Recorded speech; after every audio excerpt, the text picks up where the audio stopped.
Hola, hola, hola. Buenas noches, muchas gracias a los que os habéis quedado hasta el final. Nos presentamos, José Luis Romeo, Adrián Roldán, somos representantes aquí en Barcelona de la web de Godzilla en castellano. Vamos a dar una pequeña charleta, no nos alargaremos demasiado, que las vejigas se mandan también. Y bueno, ¿qué acabamos de ver, José Luis? Pues acabamos de ver la última película del Monsterverse de Legendary Pictures. Os voy a contar un poquito la historia porque es muy fortuita cómo acaba esta película, o sea, cómo Legendary empieza a producir películas de Godzilla. Y hay 4 nombres que están unidos a la creación del Godzilla del Monsterverse, que son Yoshimitsu Banno, que algunos de vosotros lo conoceréis por ser el director de Godzilla contra Ghidorah. Brian Rogers, que era un productor de películas de IMAX, de experiencias de IMAX más que películas, ¿no? De mediometrajes, experiencias IMAX. Thomas Tull, que es el creador de Legendary, el CEO original, fundador de Legendary Pictures. Y por último, Roy Lee, ¿cómo salía? Roy Lee. Roy Lee es un coreano americano que fue el que tuvo una brillante idea un día, que fue de gastarse un dineral, él, de su bolsillo, y comprar los derechos de una película muy desconocida japonesa que se llamaba Ringu, y conseguir que los americanos apostaran por hacer un remake dirigido por Gore Verbinski, y lo demás es historia.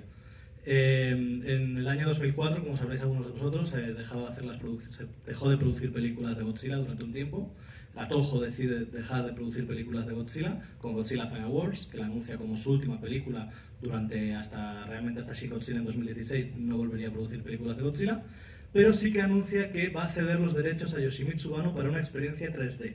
Es el inicio, 2004 es cuando empiezan a devolverse el mundo de experiencias IMAX o de experiencias 3D, y le ceden los derechos para producir. Yoshimitsu Banno no tiene la financiación de Toho, la tiene que buscar él por su cuenta, pero sí que le ceden tanto los derechos de Godzilla como de Ghidorah para hacer una experiencia 3D, que originalmente se iba a llamar Godzilla to the Max y luego Godzilla 3D to the Max. Para conseguir producir la película se alía con Brian Rogers, que es un productor de IMAX, de experiencias IMAX, como hemos dicho antes. Y consiguen levantar la película, este mediometraje, hasta que de repente conocen a Roy Lee, que les dice: ¿qué tal si, en vez de hacer esta micropelícula que le estaba costando financiar, por qué no intentamos shop around, que dicen los americanos, que es intentar vender este concepto, ¿no? Porque lo único que ellos tenían como tal era este contrato, ¿no?, de explotación. Y consiguen que Legendary se interese, Thomas Tull se interesa porque es un gran fan de la infancia de Godzilla, y decide apostar, con lo que los derechos de Yoshimitsu Banno pasan a Legendary Pictures. Y Legendary Pictures, si os fijáis, todas las películas de Godzilla sale Yoshimitsu Banno como productor, Brian Rogers como productor, Roy Lee como productor y Thomas Tull como productor. Pues Thomas Tull ya no está en Legendary desde hace muchos años. Y esto es debido a que este contrato que se firma hace que siempre y cuando Legendary produzca más películas de Godzilla, pueden seguir reteniendo los derechos de las películas de Godzilla. Pero el contrato original es el contrato de Yoshimitsu Banno en 2004 por una experiencia 3D. Es más, esa es la razón por la que Godzilla, la primera de 2014, si os acordáis, en algunos países se estrena como Godzilla 3D. Y se produjo en tecnología 3D. A partir de aquí entra un problema, que es que Legendary pierde mucho dinero a mediados de los 2010, tiene una pérdida de dinero tremenda, y entra una empresa de financiación china, que es Wanda Entertainment, entra a financiar películas, entre ellas la futura Kong. Kong es un proyecto que había empezado en la Universal, con varios directores attached, había varias ideas, y finalmente Jordan Boyd Rogers, acaba dirigiendo o acaba siendo el director de una película que va a ser como un retelling, un volver a empezar a contar la historia de Kong, y es una mezcla entre Kong y Apocalypse Now. Es como surge un poco, nace esta idea. Pues muy bien, en 2014 en la Comic Con de San Diego se estrena un teaser y no tiene nada que ver con el mundo Godzilla, son cosas completamente distintas. Wanda Entertainment empieza a pensar en comprar Legendary, que es algo que finalizaría en 2016. Y ya está financiando Kong.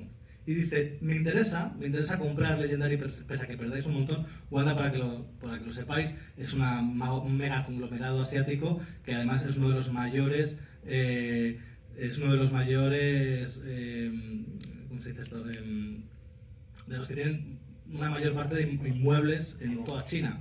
O sea, tienen a día de hoy, creo que como una diferencia del 300% respecto al segundo terrateniente chino. O sea, es una empresa multibillonaria. Y deciden que quieren empezar aparte que también tienen exhibición de cines, tienen cines en China, tienen la mayor red de cines en toda China. Deciden que quieren producir películas, ¿no? Y van a meterse en el mundo de la producción americana de películas. Y se ven muy interesados en comprar Legendary, pero es la época, 2012, 13, 14, 15, la época de Marvel y los Vengadores y los multiversos, y solo les interesa comprar Legendary si pueden hacer que Godzilla esté unido al mundo de Pacific Rim.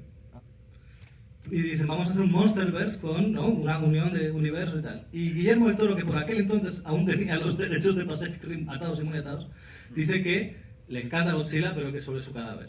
O sea, que no va a ceder los derechos de Godzilla, de Pacific Rim, para que se junten, son mundos completamente distintos, no tienen nada que ver. Y el premio de consolación es Kong, que ya está en proceso de desarrollo, es más, ya se está empezando a hacer las animáticas y demás, y rápidamente se cambia el guión para incluir cosas de Godzilla y llegar a esto que tenemos a día de hoy, que es Godzilla contra Kong 2. O sea, que realmente es una casualidad casi que los que seáis más versados en el mundo Godzilla sabréis que es la tercera película de Godzilla, es King Kong contra Godzilla. O sea, que realmente era algo que ya venía de antaño, pero que ¿por qué se está haciendo a día de hoy este Monsterverse entre King Kong, la Tierra Hueca y Godzilla? Realmente tiene que ver más con los con el azar y también la voluntad de un multibillonario chino. Que no está mal. Bueno, pues 10 años llevamos con este Monsterverse, 10 años de película, se ha convertido en una franquicia bastante asentada actualmente y de buena salud, ¿no?, creo yo. Como ha adelantado mi compañero, en 2014 nace el Monsterverse con Godzilla de Gareth Edwards, en 2014. Es una película que, a diferencia de las demás, las que vinieron después, apuesta por un tono serio, por un tono dramático, un drama de personajes, viviendo la catástrofe a pie de calle, ¿no? Es un poco en sintonía con el Godzilla original del año 54, salvando las distancias, también apostando por el cine de espectáculo de autor, ¿no?, por así llamarlo. El guión pues tiene bastantes problemas, el guión de esa peli, pero no hay que negar que tiene una capacidad esa película para crear imágenes, o sea, muy potentes a nivel visual, y hay varias escenas de esa película que se han quedado como míticas ya del cine reciente, ¿no? El salto halo de los soldados cayendo en San Francisco mientras están luchando ahí Godzilla y el Muto, o la llegada de Godzilla a Hawái con ese tsunami devastándolo todo. La película funciona y es en el año siguiente, en 2015, donde el amigo Kong regresa a las pantallas con Kong la Isla Calavera, que opta por un tono de cine de aventuras, ¿no? Recupera ese cine de aventuras de antaño, pulp, de mundos perdidos, con criaturas misteriosas, ¿no? Y lo mezcla pues con un rollito apocalipsis, ¿no?, como apuntaba esa idea original para la película, ¿no? Y ya es en esta película donde ya pues se asienta de que Godzilla y Kong están en el mismo universo, como vemos en esa escena post-créditos de la película, en el que vemos pues Godzilla y Kong batallando en esa pintura rupestre, ¿no? El Monsterverse continúa en Godzilla King of the Monsters, que a diferencia de Gareth Edwards, pues opta por un tono, pues va a lo contrario que la película de Gareth Edwards, una orgía monstruosa, batallas, destrucción a tutipleni, recuperando, pues es un greatest hits, ¿no?, de la serie clásica de las películas de los 60 de Godzilla, con Rodan, King Ghidorah, Mothra, etc. Y bueno, esta película no funcionó demasiado bien en taquilla. También creo que tuvo la idea suicida de estrenarse muy cerca de Avengers Endgame, creo que era. Y bueno, eso también afectó. Pero ahí es una cosa a tener en cuenta, este factor de supervivencia que tiene el Monsterverse, porque, bueno, Godzilla contra Kong ya la tenían prácticamente hecha. Y decidieron, bueno, la estrenamos y así nos la quitamos ya de encima y punto pelota. Pero, sorpresa, ¿ibas a aportar algo? Sí, bueno, Godzilla contra Kong tiene un estreno relativamente cercano a Godzilla King of the Monsters, sí, pero con el COVID se frena, se aplaza un año, y lo que hacen es rehacer, o sea, teniendo todas las críticas de Godzilla King of the Monsters, que pues las peleas son oscuras, que pasan de noche, que hay como tormentas, deciden rehacer todos los efectos especiales, destruir la trama humana, porque se da cuenta, una cosa que Mike Dougherty, el director de Game of the Monsters, quería, que era lo importante es la trama humana, los monstruos sos decorados. Pues la gente dice, no, queremos hostias como panes y la gente, los seres humanos nos da igual. Entonces, lo que hacen es destruyen el montaje, la trama humana, y le dan mucho más minutaje y gastan 50 millones de dólares más en rehacer y en crear, expandir las escenas de efectos especiales. Y yo creo que eso sería algo que de alguna manera ha llegado hasta aquí. Quizás no tanto en postproducción, sino en preproducción. Sí, exacto. Y sorpresa, la película funcionó muy bien, el Godzilla contra Kong, porque también fue el primer gran blockbuster que se estrenó después de la pandemia. La gente tenía muchas ganas de disfrutar de cine, de evasión. El combate también entre Godzilla y Kong también da mucho juego ahí a nivel de promo, y la película funcionó bastante bien. Y eso proporciona, pues vamos a seguir en esa línea, vamos a seguir explotando las batallas de Godzilla y Kong hasta la película que hemos visto hoy, con la segunda parte de bueno, el Nuevo Imperio. Y la trama humana la han relegado a un drama televisivo. O sea, realmente han hecho el jackpot, ¿no? Han dicho, lo elijo todo. Si me das a elegir, lo elijo todo. Han dicho, es verdad que a la hora de hacer estos Monster Smash cinematográficos funcionan muy bien, y la gente lo que estaba ávida era del Monster Smash como tal, ¿no? De los suplex en Río de Janeiro, pero o sea, esa especie como de invasión extraterrestre que hemos visto con el planeta de los simios gigantes, pero el factor humano lo han potenciado en la serie Monarch. No sé si lo habéis podido ver, estaba en Apple TV, y es básicamente hay un monstruo gigante, pero a Maripil le preocupa mucho su padre. Entonces, que está muy bien la serie. Quiero decir que es muy importante el padre de Maripili, más que los monstruos gigantes. Los monstruos gigantes los veis a ver al cine. Que no sé si habéis visto la serie, pero el padre es un crack, ¿eh? Sí. Y le preocupa mucho a Maripili. Exactamente. Bueno, la serie de Monarch, que se estrena este año, está emparentada en tono con el Godzilla de Gareth Edwards, ¿no? Ese drama de personajes, menos monstruos, etc. Pero en cines lo que estamos viendo es curioso, es opuesto a lo que está haciendo Japón. Japón está optando, que me gusta, por recuperar ese Godzilla serio, dramático, metafórico, como hemos visto en Minus One, o Godzilla ganador del Oscar. A ver si lo ponen los carteles de cine. Sí, es algo, creo que citando a John Carpenter, decía, el director de cine John Carpenter decía, Godzilla ha ganado un Oscar y lo he visto en my lifetime, ha pasado, esto es cierto.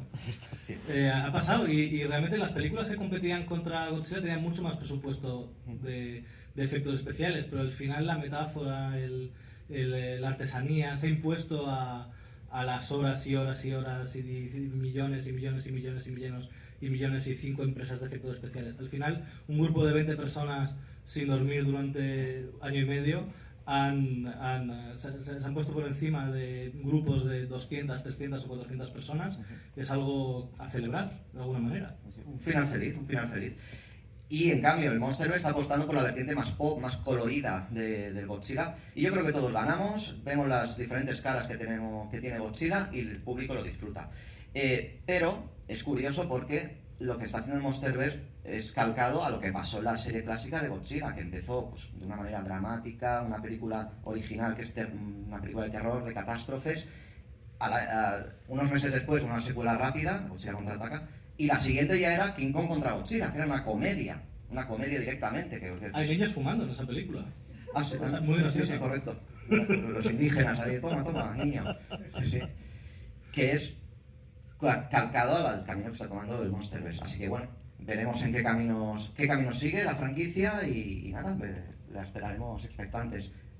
Y una última cosita, habéis visto el teaser de Memorias de Eiichiro Honda. En breve pondremos online una edición ampliada del teaser con algunas frases muy, muy interesantes, tanto del hijo de Eiichiro Honda como del hijo de Akira Kurosawa, con Hisao Kurosawa. El teaser ahora mismo está en proceso todavía de rodaje. Nos queda todavía acabar la principal fotografía en el Chicago G-Fest de este año, donde vamos a tener algunos de los nombres más importantes angloparlantes del universo Godzilla, tanto el japonés como el americano, y esperamos que alguna sorpresa más, algún director más que trabajó de manera directa en alguna película de Kurosawa con Honda. Estamos ahí intentándolo cerrar, y también alguno de los directores del Monsterverse. Correcto, así que, bueno. Así que nada, por favor, seguid las redes sociales de tanto Godzilla en castellano con nuestra parte, donde iremos informando acerca del desarrollo del teaser, y espero que en breve podamos ponerlo online o en algún otro evento que se tercie. Muchas gracias. Muchas gracias.